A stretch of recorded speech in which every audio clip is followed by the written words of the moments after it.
నమస్కారం. ఇది సంగతికి స్వాగతం.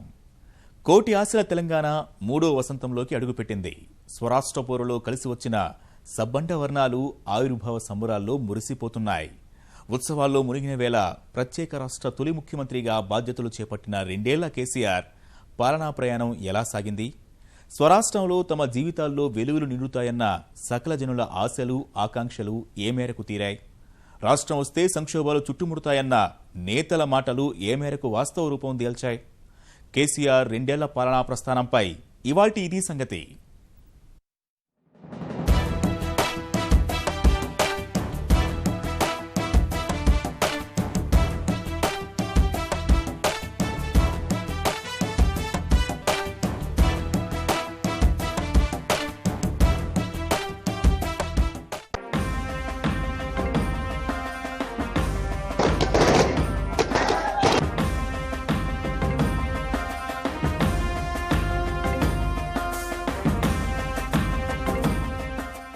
అరవై ఏళ్ల సుదీర్ఘ పోరాటం ఫలించి ప్రత్యేక రాష్ట్రం సాకారమైన వేళ ఉద్యమ సారథికే పాలనా పగ్గాలు అప్పగించింది తెలంగాణ ప్రజానీకం.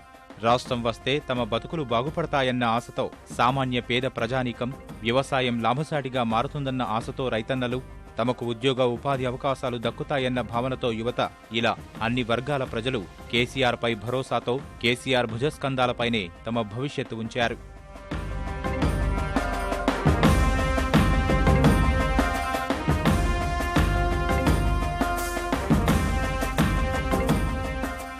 జనకోటి ఆశలు, అంతకుమించి ఆకాంక్షల మధ్య రాష్ట్ర బాధ్యతలు స్వీకరించిన కల్వకుంట్ల చంద్రశేఖరరావు తనదైన శైలిలో రాష్ట్ర పాలనా బండిని ముందుకు నడుపుతున్నారు.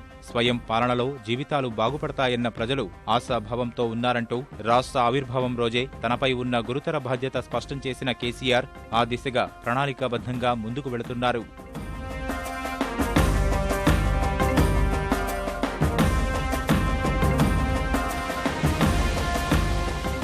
ప్రజల ఆశయాలు ఆకాంక్షలకు అనుగుణంగా పరిపాలన సాగించేలా కార్యాచరణ సిద్ధం చేసుకుని అమల్లో పెడుతోంది కేసీఆర్ సర్కార్.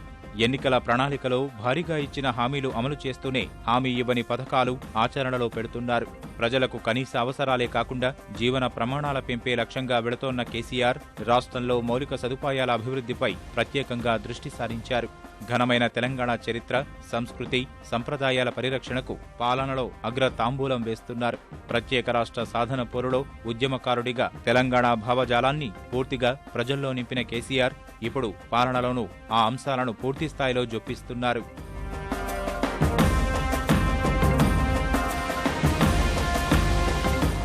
ఇలా ప్రజల ఆశలు ఆకాంక్షలు నెరవేర్చడంతో పాటు దీర్ఘకాలిక ఫలితాలే ధ్యేయంగా నూతన రాష్ట్ర పాలన ముందుకు నడిపిస్తున్న కేసీఆర్ ఇప్పుడు మనం వేసే పునాది బంగారు తెలంగాణకు నాంది అవుతుందని నినాదంతో ప్రగతి ప్రణాళికలు రచిస్తున్నారు. చిన్న రాష్ట్రంలో రాజకీయ అస్థిరత ఉంటుంది, నీళ్లు, విద్యుత్ విషయంలో కష్టాలు పడాల్సి వస్తోందన్న అనుమానాలు పటాపంచలు చేస్తూ సర్కార్ ముందుకెడుతోంది.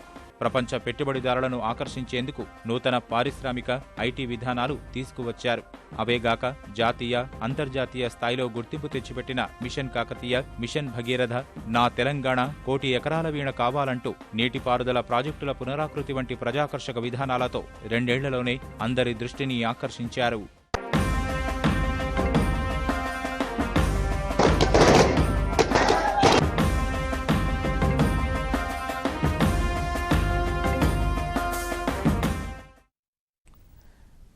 నీళ్లు, నిధులు, నియామకాలు, ప్రత్యేక రాష్ట్ర ఉద్యమం సాగిందే వాటి కేంద్రంగా.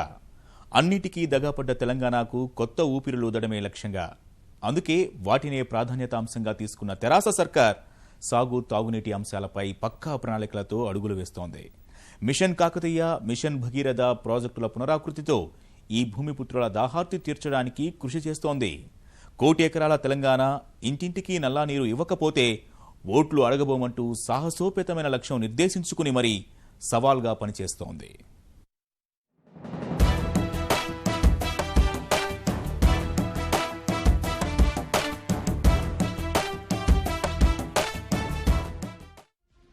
రెండేళ్లలో కేసీఆర్ సర్కార్ సాగునీరు, తాగునీటి ప్రాజెక్టులకు సమ ప్రాధాన్యం కల్పించింది. వ్యవసాయ ప్రధానమైన రాష్ట్రంలో రైతుల సంక్షేమం కోసం ఎన్నో చర్యలు చేపట్టింది. 17,000 కోట్ల రూపాయల విలువైన రైతు రుణాల మాఫీ సహా ఆత్మహత్య చేసుకున్న అన్నదాతల కుటుంబాలకు ఇచ్చే పరిహారాన్ని 6 లక్షల రూపాయలకు పెంచింది. విత్తన భాండాగారంగా తీర్చిదిద్దే ప్రణాళికకు రూపకల్పన చేసింది. 1 కోటి ఎకరాల మాగాణే ధ్యేయంగానూ కేసీఆర్ సర్కార్ వడివడిగా అడుగులు వేస్తోంది.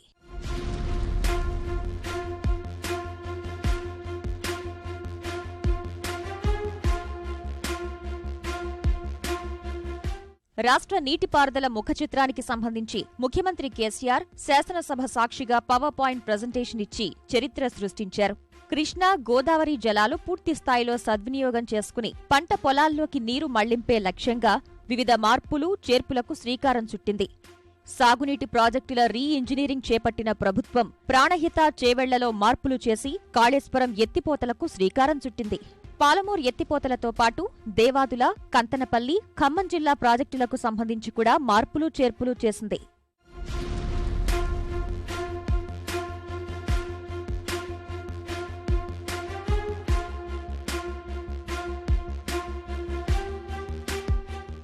ప్రణాళికలో ఏదైతే నియోజకవర్గానికి 1,00,000 ఎకరాలకు సాగునీరు ఇస్తామని చెప్పి ప్రజలకు హామీ ఇచ్చారో ఆ లక్ష్యాన్ని చేరుకునే వైపుగా ఇవాళ ముఖ్యమంత్రి గారి నీటిపారుదల ప్రణాళిక ఉంది. సరే, ప్రాణహిత చేవెళ్ల ప్రాజెక్టు రీడిజైనింగ్ చేయడం వల్ల కొద్దిగా ఖర్చు ఎక్కువ అవుతుండొచ్చు, కానీ మనకు కావాల్సిన నీళ్లు తీసుకోవడానికి ఒక చక్కని అవకాశం ఏర్పడుతుంది. నీటి నిర్ధారణ అనేది సరిగ్గా జరగలేదండి. మొదట్లో అనుకున్నారు 160 టీఎంసీల నీరు తొమ్మిడిహెట్టి అనే ప్రాంతంలో లభ్యమవుతుంది అని చెప్పి అనుకున్నారు. కానీ తర్వాత వివరాలకు పోయినట్టయితే సెంట్రల్ వాటర్ కమిషన్ ఏమన్నదంటే 160 లేదు, ఇక్కడ 120 మాత్రమే మళ్లించవచ్చు అని చెప్పి అన్నారు. కాబట్టి మళ్ళీ కొరవబడిన దాన్ని ఇంకొక చోటుకు వెతుక్కోవాలన్నమాట. ఆ వెతుక్కున్న ప్రక్రియలో ఈ ప్రభుత్వము సక్సెస్ఫుల్గా మేడిగడ్డ అని చెప్పేసి దాన్ని రూపొందించింది. ఏటా బడ్జెట్లో సాగునీటి రంగానికి 25,000 కోట్ల రూపాయలు కేటాయించడం సహా ఇతర నిధులపైన ప్రభుత్వం దృష్టి సారించింది. నిర్మాణంలో ఉన్న కల్వకుర్తి, కోయిల్ సాగర్, నెట్టెంపాడు, భీమా లాంటి ప్రాజెక్టులను వీలైనంత త్వరగా పూర్తి చేసేందుకు చర్యలు తీసుకుంటున్నారు. అవసరమైన నిధులు కేటాయించడం సహా పనులు త్వరితగతిన పూర్తయ్యేలా దృష్టి సారించారు. ఇతర ప్రాజెక్టుల పెండింగ్ పనులు, ఆయకట్టు స్థిరీకరణ, ప్రాజెక్టుల ఆధునీకరణ చేపడుతున్నారు. నదీ జలాల అంశానికి సంబంధించి పొరుగు రాష్ట్రాలతో వ్యూహం ప్రకారం రాష్ట్ర ప్రభుత్వం ముందుకెళ్తోంది. మహారాష్ట్ర, కర్ణాటక రాష్ట్రాలతో సామరస్యపూర్వకంగా సమస్యలు పరిష్కరించుకోవాలని నిర్ణయించింది. ఆంధ్రప్రదేశ్తోనూ సామరస్యపూర్వకంగానే ఉంటామని, ఈ దిశగా కూర్చుని చర్చించేందుకు సిద్ధమని కేసీఆర్ స్వయంగా ప్రకటించారు. ఆన్గోయింగ్ ప్రాజెక్ట్స్ ఏవైతే ప్రాజెక్ట్స్ నడుస్తున్నాయో వాటన్నిటిని కూడా ఈ సంవత్సరంలో కంప్లీట్ చేయాలనేటువంటి ఆలోచనతో ఉన్నది ప్రభుత్వం. ముఖ్యంగా మహబూబ్నగర్ జిల్లాలో ఉన్నటువంటి 4 ప్రాజెక్టులు కల్వకుర్తి, నెట్టెంపాడు, తర్వాత భీమా, కోయిల్ సాగర్, వీటన్నిటిని కూడా ఈ సంవత్సరంలో కంప్లీట్ చేయాలనేటువంటి ప్రాజెక్టు అన్ని కంప్లీట్ చేయాలనేటువంటి ప్రోగ్రాంలో ఉన్నది. ఈ చర్యలతో పాటే చిన్ననీటి వనరుల్ని పటిష్టం చేసి జలసిరులు పారించాలన్న ఆశయంతో చెరువుల పునరుద్ధరణ కార్యక్రమాన్ని ప్రారంభించింది ప్రభుత్వం. మిషన్ కాకతీయ ద్వారా 5 ఏళ్లలో రాష్ట్రంలోని 46,531 చెరువులు, కుంటలు పూర్తిస్థాయిలో పునరుద్ధరించాలని లక్ష్యంగా నిర్దేశించుకున్నారు. ఏడాదికి 20% చెరువుల పనులు చేపట్టాలని నిర్ణయించుకుని గతేడాది 9,577 చెరువుల్లో, ప్రస్తుత ఏడాది మరో 10,000కు పైగా చెరువుల్లో పనులను ప్రారంభించింది. వాటిల్లో చాలా చెరువుల్లో పనులు పూర్తయ్యాయి. వరంగల్, ఖమ్మం లాంటి జిల్లాల్లో కొన్ని చోట్ల ఆ ఫలితాలు లభించాయి. ఈ ఆర్థిక సంవత్సరంలోనూ మరో 9,000కు పైగా చెరువుల్లో భాగంగా 8,000కు పైగా చెరువుల్లో పనులు ప్రారంభమయ్యాయి. వర్షాకాలం సమీపిస్తోన్న తరుణంలో పనులను మరింత వేగవంతం చేస్తున్నారు. MK2లో కూడా పనులు వేగంగా జరుగుతూ ఉన్నాయి. ఈ మధ్య కాలంలో మరింత ముమ్మరంగా కార్యక్రమం ముందుకు పోతూ ఉంది. సో 2 దశల్లో కలిపి దాదాపు 16 నుంచి 17,000 చెరువులకు పునరుద్ధరణ కార్యక్రమం ఈరోజు జరుగుతూ ఉంది. ఇంటింటికి నల్లాల ద్వారా రక్షిత మంచినీరు అందించాలన్న మహత్తర లక్ష్యంతో రాష్ట్ర ప్రభుత్వం చేపట్టిన మరో ప్రతిష్టాత్మక కార్యక్రమం మిషన్ భగీరథ.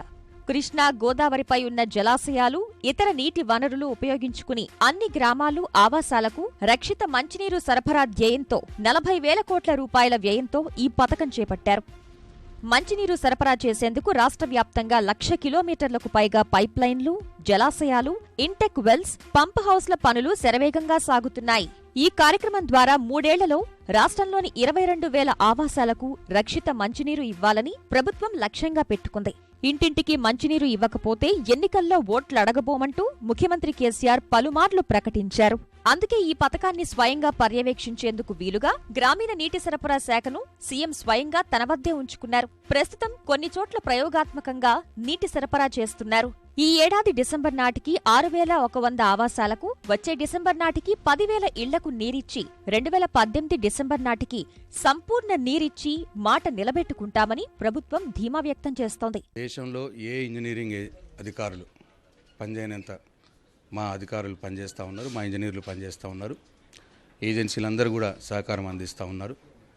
వ్యాప్కోస్ అనే కేంద్ర ప్రభుత్వ సంస్థచే వెట్టింగ్ చేయించి వాళ్ళ పర్యవేక్షణలో క్వాలిటీ చెకింగ్ చేయించి బ్రహ్మాండంగా అనుకున్న టైంలో కూడా పూర్తి చేయడానికి మేము పనిచేస్తూ ఉన్నాం. అటు సాగు, ఇటు తాగునీరు ద్విముఖ వ్యూహంతో దీర్ఘకాలిక ప్రయోజనాలే లక్ష్యంగా రాష్ట్ర ప్రభుత్వం ముందుకెళ్తోంది. ఉద్యమ ఫలాలు నీటి రూపంలో అందించే దిశగా కార్యక్రమాలను చేపడుతోంది. అభివృద్ధి ఒకటే కాదు, 2 ఏళ్లుగా సంక్షేమ రంగానికి అగ్రతాంబూలం వేస్తోంది తెరాస సర్కార్. గతమెన్నడూ ఎరుగని రీతిలో ఎన్నికల హామీలతో పాటు వినూత్నంగా ఎన్నో కొత్త పథకాలకు శ్రీకారం చుట్టింది. పేదలకు పట్టెడన్నం, ఆత్మగౌరవంతో బతకడానికి కావలసిన కనీస ఏర్పాట్లతో ప్రజల మన్ననలు అందుకుంటోంది.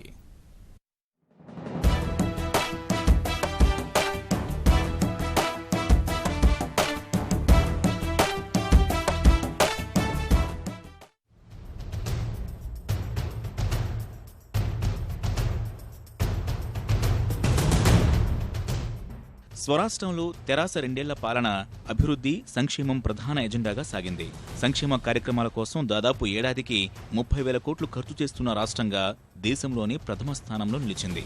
అల్పాదాయ వర్గాలు, మహిళలు, శిశు సంక్షేమానికి సర్కార్ విస్తృత ప్రాధాన్యమిచ్చింది. సామాజిక భద్రతా పింఛన్ల మొత్తాన్ని అమాంతం పెంచింది. కళ్యాణ లక్ష్మి, షాదీ ముబారక్, ఆరోగ్య లక్ష్మి, సన్నబియ్యం వంటి పథకాలు అమలు చేస్తోంది. వృద్ధులు, వితంతువులు, వికలాంగులకు పింఛన్ల పెంపు, సన్నబియ్యం పంపిణీ వంటి నిర్ణయాలతో పేదలకు దగ్గరైంది. అల్పాదాయ వర్గాలకు ప్రభుత్వ సంక్షేమ కార్యక్రమాలు అందేలా ఆదాయ రుణ పరిమితిని పెంచింది. పేదల ఆత్మగౌరవాన్ని కాపాడే ప్రభుత్వంగా ప్రకటించుకున్న తెరాస ప్రభుత్వం 2 ఏళ్లలో రూపకల్పన చేసిన మరో ఆకర్షణీయమైన పథకం 2 పడక గదుల ఇల్లు. పూర్తిగా ప్రభుత్వ వ్యయంతోనే ఈ ఇళ్ల నిర్మాణానికి శ్రీకారం చుట్టింది. ఇప్పటి వరకు 2,60,000 ఇళ్ల నిర్మాణానికి రంగం సిద్ధం చేసింది. అందుకోసం పట్టణ ప్రాంతాల్లో ఇళ్ల నమూనాగా ఐడిహెచ్ కాలనీలోనూ, గ్రామీణ ప్రాంతాల్లో ఎర్రవెల్లిలో నిర్మించిన సమూహాలను ఆదర్శంగా తీసుకుని ముందుకు వెళ్లాలని ప్రభుత్వం నిర్ణయించింది. మహిళా శిశు సంక్షేమం విషయంలోనూ తెరాస సర్కార్ పలు నూతన సంస్కరణలకు శ్రీకారం చుట్టింది. దేశంలో ఎక్కడా లేని విధంగా మార్కెట్ కమిటీల్లో 33% రిజర్వేషన్లు ప్రకటించింది. అంగన్వాడీ కార్యకర్తల సంక్షేమం కోసం వారి జీతాలు పెంచింది. దళిత, గిరిజన, బీసీ, మైనారిటీ వర్గాల డిమాండ్లు అధ్యయనం చేసిన సర్కార్ అందుకు అనుగుణంగా చర్యలు తీసుకునే దిశగా అడుగులు వేస్తోంది. దళిత, గిరిజన, బీసీ, మైనారిటీలకు కళ్యాణ లక్ష్మి పథకం వర్తింపు, నిరుద్యోగులకు ఆర్థిక చేయూత, విద్యార్థులకు ఉపకార వేతనాలు సహా ప్రత్యేక వసతి గృహాల వంటి సంక్షేమ కార్యక్రమాలకు శ్రీకారం చుట్టింది. ఆ పిల్లల్ని మళ్ళీ రెసిడెన్షియల్ స్కూల్స్లో, గురుకుల పాఠశాలలో ఇచ్చేసి వాళ్ళు చదువుకున్న తర్వాత కూడా పెళ్ళి అయితే 18 సంవత్సరాల తర్వాత ఈ కళ్యాణ లక్ష్యం ద్వారా పెళ్లి చేశారు. ఇటు ఆరోగ్య లక్ష్యం ద్వారా కడుపులో బిడ్డ పడ్డ దగ్గర నుంచి ఆ బిడ్డ పెళ్ళి అయ్యేదాకా రాష్ట్ర ప్రభుత్వమే సాగుతుంది. అంటే ఇంత మంచి స్కీము ఏ రాష్ట్రంలో కూడా ఐసిడిఎస్ ద్వారా జరగట్లేదు. It is the first in the India. దళిత, గిరిజనులకు భూ పంపిణీ, ఉప ప్రణాళికల అమలు, 250 గురుకుల పాఠశాలల ఏర్పాటును చేయాలని నిర్ణయించింది. అన్ని వర్గాల వారు హర్షించేలా అంబేద్కర్ 125వ జయంతి సందర్భంగా 125 అడుగుల అంబేద్కర్ విగ్రహం నెలకొల్పేందుకు చర్యలు చేపట్టింది. మైనారిటీ, గిరిజనులకు 12% రిజర్వేషన్ల అమలు కోసం కమిషన్లు అధ్యయనం చేస్తున్నాయి. దళితుల సంక్షేమానికి సంబంధించిన 3 ఎకరాల భూమి ఒక ముఖ్యమైన అంశం. ఇది భారతదేశంలో మరెక్కడ లేదు. అంటే ప్రభుత్వము పడావు భూముల్ని, బంజరు భూముల్ని, పనికిరాని భూముల్ని పేదలకు పంచిపెట్టామని చెప్పుకోవడం జరిగిందే కానీ ప్రజలకు, ముఖ్యంగా దళితులకి అవసరమైన, వ్యవసాయానికి అవసరమైన పనికొచ్చే భూముల్ని పంచడం అనేది ఇంతవరకు జరగలేదు. అయితే ఆ ప్రోగ్రామ్ని ఇంకా వేగవంతం చేయాల్సిన అవసరం ఉంది. ఇలా అన్ని వర్గాల వారిని ఆకట్టుకునేలా కొత్త పథకాలు రూపొందించడం సహా పాత పథకాలను మరింత ఆకర్షణీయంగా తీర్చిదిద్దుతోంది రాష్ట్ర ప్రభుత్వం. రెండేళ్ల పాలనలో ఐటీ పరిశ్రమలకు సమప్రాధాన్యం కల్పించింది తెలంగాణ సర్కార్. పెట్టుబడులు ఆకర్షిస్తూ ఉపాధి అవకాశాల కల్పనే లక్ష్యంగా సమగ్ర ప్రణాళికలతో అడుగులు వేస్తోంది.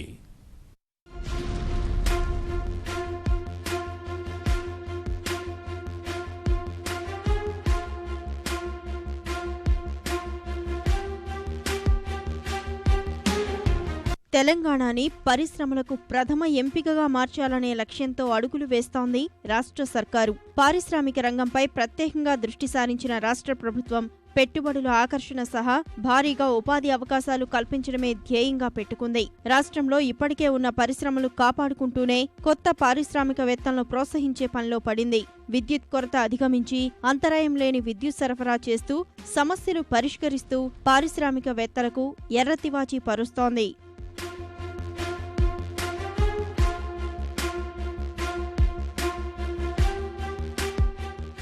టీఎస్ ఐపాస్ పేరిట నూతన పారిశ్రామిక విధానం అమల్లోకి తెచ్చి ఎలాంటి జాప్యం, అవినీతికి తావు లేకుండా పూర్తి పారదర్శకంగా పరిశ్రమల ఏర్పాటుకు అనుమతులు మంజూరు చేస్తోంది. దేశ విదేశీ పారిశ్రామికవేత్తలకు ఆహ్వానం పలుకుతోంది. రాష్ట్ర ప్రభుత్వ పారిశ్రామిక విధానాన్ని అత్యుత్తమ విధానంగా అభివర్ణించిన పలువురు పారిశ్రామికవేత్తలు రాష్ట్రంలో పెట్టుబడులు పెట్టేందుకు సానుకూలత కనబరిచారు. ఇప్పటికే వేలాది పరిశ్రమలు పెట్టుబడులు పెట్టేందుకు ఒప్పందాలు చేసుకున్నాయి. ఇన్హెరెంట్గా ఏంటంటే తెలంగాణకి సర్టన్ స్ట్రెంగ్త్స్ ఉన్నాయి. ఐటీ రంగం అవనివ్వండి, డిఫెన్స్ రంగం అవనివ్వండి, ఫార్మా రంగం అవనివ్వండి, సిమెంట్ రంగం అవనివ్వండి, వీటిలో బాగా స్ట్రెంగ్త్స్ ఉన్నాయి. సో ఇప్పుడు వచ్చిన గవర్నమెంట్ కూడా ఏంటంటే ఆ ఏరియాస్లో ఫోకస్ చేసి పర్టికులర్గా డిఫెన్స్ అవనివ్వండి, ఐటీ అవనివ్వండి, ఫార్మా రంగంలో కూడా ఫోకస్ చేసి అది స్ట్రెంగ్త్ బిల్డ్ చేసుకుంటున్నారు. వాళ్ళకి ఏం అవసరం ఉంది, ఏం చేయాలి, క్రియేట్ చేయాలని డైలాగ్ పెట్టి ఇండస్ట్రీ తోటి వాళ్ళకి కావాల్సినవి అన్నీ కల్పిస్తున్నారు. సో ఆ పాజిటివ్ ఆస్పెక్ట్లో వర్క్ చేస్తున్నారు, వెరీ ఫోకస్డ్గా వర్క్ చేస్తున్నారు. దేశంలోనే ఐటీ రంగంపై ప్రభుత్వం ప్రత్యేకంగా దృష్టి కేంద్రీకరించింది. ప్రస్తుతం సంస్థలకు తగిన ప్రోత్సాహకాలు ఇస్తూనే దిగ్గజ సంస్థల వైపు చూస్తోంది. ఇతర నగరాలకు భిన్నమైన అనుకూలతలు, ప్రభుత్వ ప్రత్యేక చొరవ కారణంగా ఆ సంస్థలు భాగ్యనగరం వైపు చూస్తున్నాయి. హైదరాబాద్కు ఉన్న అనుకూలతలతో పాటు ఐటీ రంగంపై రాష్ట్ర ప్రభుత్వ ప్రత్యేక దృష్టి కారణంగా ఇప్పటికే పలు కంపెనీల కార్యకలాపాలు ప్రారంభమయ్యాయి. Google, Dell, Microsoft, Amazon, Apple లాంటి దిగ్గజ సంస్థలు అమెరికా వెలుపల భాగ్యనగరం కేంద్రంగానే తమ మొదటి కార్యాలయాలు ప్రారంభించాయి కూడా. అంకుర సంస్థలను ప్రోత్సహించేందుకు టీహబ్, యువతకు ఉద్యోగాలకు అవసరమైన శిక్షణ ఇచ్చేందుకు టాస్క్ను ఏర్పాటు చేసింది. ప్రభుత్వ చొరవతో గత ఏడాది ఐటీ ఎగుమతులు 68,258 కోట్లకు చేరాయి. ఐటీ సంస్థలను మరింత ప్రోత్సహించేందుకు ఇన్నోవేషన్, గేమింగ్, యానిమేషన్, ఎలక్ట్రానిక్ ఉత్పత్తులు, రూరల్ టెక్నాలజీ అనుబంధ పాలసీలు తీసుకువచ్చింది. ఈ విధానం ద్వారా 1.36 లక్షల కోట్ల ఐటీ ఎగుమతులు జరుగుతాయని ప్రభుత్వం అంచనా వేస్తోంది. లాస్ట్ 2 years తీసుకున్న ఎఫర్ట్స్ వల్ల government and then with help from industry, academics అంతా కలిపి అన్ని ఎఫర్ట్స్ వల్ల ఇప్పుడు we are very very recognise for innovation. మనకు ముందు ఆ పేరు ఉండేది కాదు. అంటే industry, large industry, second largest in the country అలా ఉండేది. కానీ అంటే ఒక ఇన్నోవేషన్కి మనకి రికగ్నిషన్ ఉండేది కాదు. We got recognise now. That's a very important part. ఇప్పుడు లైక్ లార్జ్ కంపెనీ, ఇప్పుడు గూగుల్ లాంటి కంపెనీస్, యాపిల్ లాంటి కంపెనీస్ వస్తున్నాయంటే దట్స్ వన్ స్ట్రాంగ్ ఫ్యాక్టర్. ఈ రికగ్నిషన్ ఇంకొంచెం 2-3 years తర్వాత వచ్చేది. ఇప్పుడు ఇంకో 5 yearsలో రావాల్సిన రికగ్నిషన్ 2 yearsలో వచ్చేస్తుంది. So I think it's a fantastic time. పరిశ్రమలకు కావాల్సిన భూమి, నీటి సదుపాయంతో పాటు రోడ్డు మార్గాల అనుసంధానం సహా అన్ని విధాలా మౌలిక సదుపాయాలు కల్పిస్తూ ప్రభుత్వం నూతన పెట్టుబడులు ఆకర్షిస్తోంది. రాష్ట్రంలో పరిశ్రమల స్థాపనకు, పెట్టుబడులకు అనువుగా ఉన్న 14 రంగాలను ఎంపిక చేసిన సర్కారు ఈ మేరకు కంపెనీలను నెలకొల్పేందుకు ఏర్పాట్లు చేస్తోంది. విదేశీ పెట్టుబడులపై దృష్టి సారిస్తూనే జిల్లాల్లోనూ పరిశ్రమల ఏర్పాటుపై దృష్టి కేంద్రీకరిస్తూ యువతకు ఉపాధి అవకాశాలు కల్పించే దిశగా ప్రభుత్వం చర్యలు చేపడుతోంది. ఔత్సాహిక పారిశ్రామికవేత్తలు, దళిత పారిశ్రామికవేత్తలకు ప్రత్యేక ప్రోత్సాహకాలు ఇస్తోంది. తెలంగాణ రాష్ట్రం ఏర్పడక ముందుకు ఉన్నటువంటి పారిశ్రామికవేత్తల, ఎస్సీ ఎస్టీ పారిశ్రామికవేత్తల జాబితాకి, ప్రస్తుతం ఉన్నటువంటి జాబితాకి చాలా పెరుగుదల అనేది స్పష్టంగా కనబడతా. సో ఎవరైతే గతంలో ఒక ఇండస్ట్రీ స్టార్ట్ చేస్తే మాకు ఎన్ని ఇబ్బందులు ఉండేటటువంటి భయాందోళనలన్నీ కూడా ఈరోజు ఈ పాలసీ వల్ల దూరం కావడం జరిగింది. పెట్టుబడుల ఆకర్షణతో పాటు స్థానికులకు ఉపాధి అవకాశాలు కల్పించడంపైన ప్రభుత్వం దృష్టి సారించింది. వీలైనంత వరకు పరిశ్రమల్లో 80% ఉద్యోగాలు స్థానికులకే కల్పించేలా చర్యలు తీసుకుంటున్నారు. అటు పరిశ్రమలకు అవసరమైన నైపుణ్యాలను అభివృద్ధి చేసే విషయమై కూడా ప్రభుత్వం దృష్టి సారించింది. ఇందుకోసం పరిశ్రమ వర్గాలతో కలిసి నైపుణ్య శిక్షణా కేంద్రాలు ఏర్పాటు చేసేందుకు చర్యలు చేపడుతున్నారు.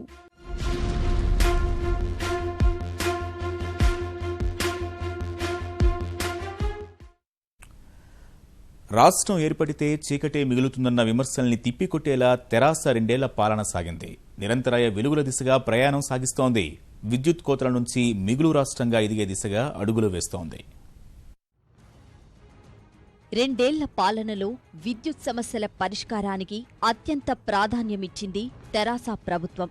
గృహ అవసరాలు, పరిశ్రమలు, రైతుల వ్యవసాయానికి నిరంతరాయంగా విద్యుత్ సరఫరా చేసే అంశమే ప్రధానంగా భావించింది. తొలి ఏడాది వేసవిలో విద్యుత్ కోతలు లేకుండా చేయడంలో విజయం సాధించిన సర్కార్ వచ్చే 5 ఏళ్లలో రెప్పపాటు కూడా విద్యుత్ కోతలు లేకుండా చర్యలు చేపట్టింది. ఛత్తీస్గఢ్తో ఒప్పందం చేసుకున్న 1000 మెగావాట్ల విద్యుత్ ఈ ఏడాది అందే అవకాశముంది. ఇందుకోసం ఆ రాష్ట్రం నుంచి విద్యుత్ లైన్ల పనులు జరుగుతున్నాయి. ఇదే సమయంలో విద్యుత్ ఉత్పాదన పెంచడమే లక్ష్యంగా పలు కొత్త విద్యుత్ ఉత్పత్తి ప్లాంట్ల ఏర్పాటుకు శ్రీకారం చుట్టింది. జెన్కో ద్వారా దామర్లచెర్లలో 4000 మెగావాట్ల విద్యుత్ ఉత్పత్తి ప్లాంట్, కొత్తగూడెంలో 800 మెగావాట్లు, మనుగూరులో 1080 మెగావాట్ల ప్లాంటు పనుల దిశగా ముందడుగు వేసింది. ఇలా 5880 మెగావాట్ల విద్యుత్ ప్లాంట్లను ప్రభుత్వం కొత్తగా ఏర్పాటు చేయనుంది. సింగరేణి సంస్థ ద్వారా 1800 మెగావాట్ల విద్యుత్ ఉత్పత్తి చేయనుంది. భూపాలపల్లిలో కాకతీయ థర్మల్ విద్యుత్ ప్లాంట్ 600 మెగావాట్ల విద్యుత్ ఉత్పత్తి సామర్థ్యంతో ఏర్పాటు కానుంది. అన్ని మార్గాల ద్వారా 2018 నాటికి 25000 మెగావాట్ల విద్యుత్ ఉత్పత్తి లక్ష్యంగా ప్రణాళికలు సిద్ధం చేశారు. తెలంగాణ రాష్ట్రం వచ్చిన తర్వాత 85% PLFని మెయింటైన్ చేయడం, అదే రకంగా 1.3% ట్రాన్స్మిషన్ అండ్ డిస్ట్రిబ్యూషన్ లాసెస్ను తగ్గించుకోగలిగినాం.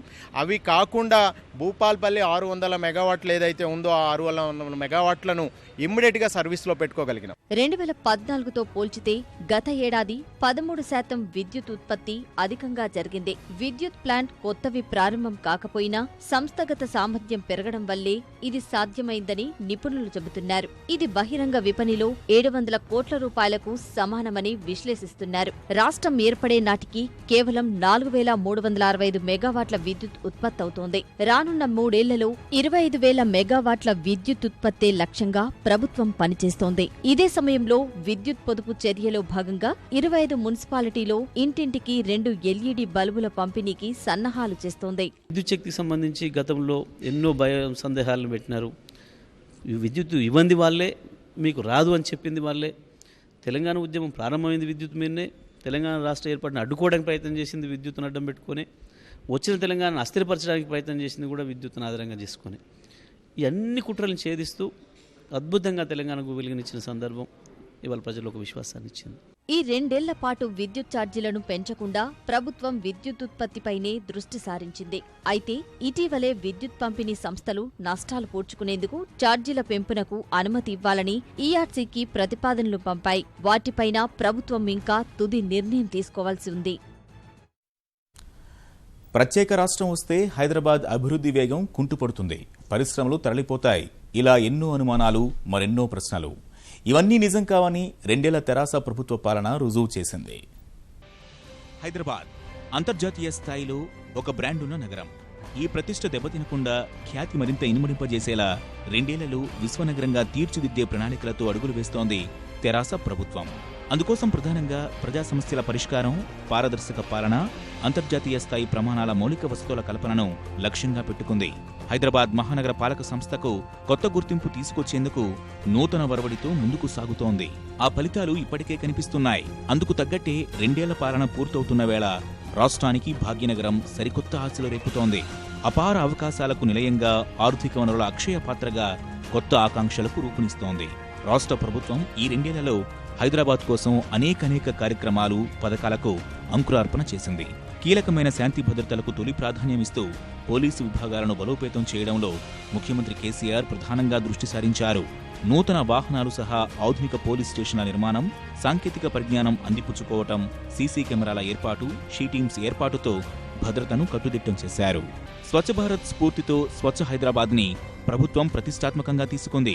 5 రోజులు గల్లీ గల్లీ బస్తీ బస్తీ కలిసి ఉద్యమంలా వీధులను శుభ్రం చేసుకున్నారు. 36,000 మంది సిబ్బంది 32,500 మెట్రిక్ టన్నుల చెత్తను తొలగించారు. స్థానిక సమస్యల పరిష్కారానికి ప్రత్యేకంగా 200 కోట్ల రూపాయలు కేటాయించారు. 100 రోజుల కార్యక్రమంలో నిర్దేశిత ప్రాంతాల్లో ప్రయోగాత్మకంగా 90% బహిరంగ చెత్త డబ్బాలు తొలగించింది జీహెచ్ఎంసీ. ఉపాధి కల్పనలో భాగంగా చెత్త నిర్వహణలోనూ ఓనర్ కమ్ డ్రైవర్ పద్ధతిలో దాదాపు 2,000 ఆటో ట్రాలీలు యువతకు అందించింది. ఇంటింటికి 2 చొప్పున 44 లక్షల చెత్త డబ్బాలు పంపిణీ చేసింది. 2 ఏళ్లలో చెత్తరహిత నగరం అనే ఆలోచనకు అంకురార్పణ జరిగేలా చేసింది. హైదరాబాద్ లాంటి నగరాల్లో పేదోడికి సొంతింటి కళ సాకారం చేస్తూ ప్రయోగాత్మకంగా ఐడిహెచ్ కాలనీని జీహెచ్ఎంసీ నిర్మించింది. ఇదే తరహాలో మహానగర పేదలకు 1,00,000 ఇళ్ల నిర్మాణానికి ఏర్పాట్లు చేస్తోంది. నిత్య నరకంగా ఉన్న ట్రాఫిక్ సమస్య అధిగమించేందుకు వ్యూహాత్మక రహదారి అభివృద్ధి పథకాన్ని రాష్ట్ర ప్రభుత్వం ప్రతిష్టాత్మకంగా రూపొందించింది. సిగ్నల్ లేని నగరంగా మార్చాలనే లక్ష్యంతో 20,000 కోట్ల రూపాయలతో ఆకాశ మార్గాలు, పై వంతెనలు నిర్మించేందుకు కసరత్తు చేస్తోంది. అందులో తొలి విడతగా దాదాపు 886 కోట్ల రూపాయలతో నిర్మించ తలపెట్టిన పై వంతెనల నిర్మాణానికి మంత్రులు శంకుస్థాపన కూడా చేశారు.